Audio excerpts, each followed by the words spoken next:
Hello दोस्तों, आज की इस वीडियो में हम बात करेंगे पैकर स्लिप रिंग के बारे में। रोटो पैकर में दो तरह की एनर्जी की रिक्वायरमेंट होती है। एक है इलेक्ट्रिकल एनर्जी, दूसरी है न्यूमेटिक एनर्जी। ये एनर्जी जो है वो मोटर को रन करने के लिए और सिलेंडर्स को ऑपरेट करने के लिए यूज़ की जाती हैं। सबसे पहले हम बात करेंगे इलेक्ट्रिकल एनर्जी के बारे में। मेन पैनल से इलेक्ट्रिकल सप्लाई जो है वो स्लिप रिंग को पे कनेक्ट की जाती है। अब स्लिप रिंग को हम दो पार्ट्स में डिवाइड करते हैं। यहाँ पे हम देखेंगे तो यहाँ एक पिलर है, इस पिलर के ऊपर में कार्बन ब्रशेस को कनेक्ट किया गया है। ये पार्ट जो है इसको हम रोटरी पार्ट कहेंगे। इसके अंदर में रिंग लगे हुए हैं। कार्बन ब्रश और रिंग आपस में कनेक्टेड रहते हैं। सबसे पहले जो मेन इलेक्ट्रिकल सप्लाई है वो कार्बन ब्रशेस के ऊपर में प्रोवाइड की जाती है। कार्बन ब्रशेस को इन स्प्रिंग की हेल्प से प्रेशर अप्लाई किया जाता है और ये जो प्रेशर है ये रिंग के ऊपर में फोर्स अप्लाई करता है ताकि ये आपस में कांटेक्ट में रहें, कार्बन ब्रश और रिंग।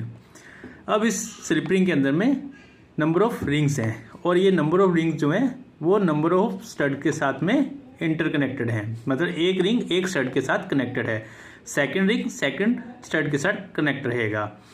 अब जब हम कार्बन ब्रश पे सप्लाई प्रोवाइड करेंगे तो ये सप्लाई जो है वो रिंग के थ्रू होते हुए इन स्टड तक आएगी। यहाँ पे हम देख रहे हैं यहाँ केबल्स कनेक्ट की गई हैं।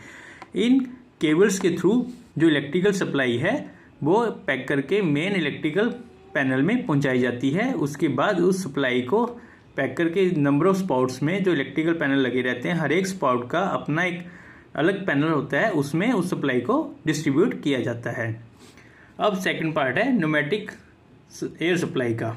तो पैकर के अंदर में न्यूमेटिक एयर सप्लाई प्रोवाइड करने के लिए रोटरी यूनियन का यूज़ किया जाता है। रोटरी यूनियन का जो लोअर पार्ट है वो इस पाइप के साथ में कनेक्ट रहता है। इस पाइप के through pneumatic air supply slip ring के थ्रू होते हुए पैक करके सराउंडिंग से पैक करके मेन न्यूमेटिक पैनल तक पहुंचाई जाती है। उसके बाद इस जो पैकर के सराउंडिंग में रिंग बनाया जाता है, उस रिंग से हर एक स्पाउट का अलग न्यूमेटिक पैनल बनाया जाता है और उसके थ्रू जो सप्लाई है वो सोलेनॉइड वाल्व को प्रोवाइड की जाती है। स्पाउट के अंदर जो न्यूमेटिक पैनल यूज़ किया जाता है वो कुछ इस तरह से दिखाई देगा।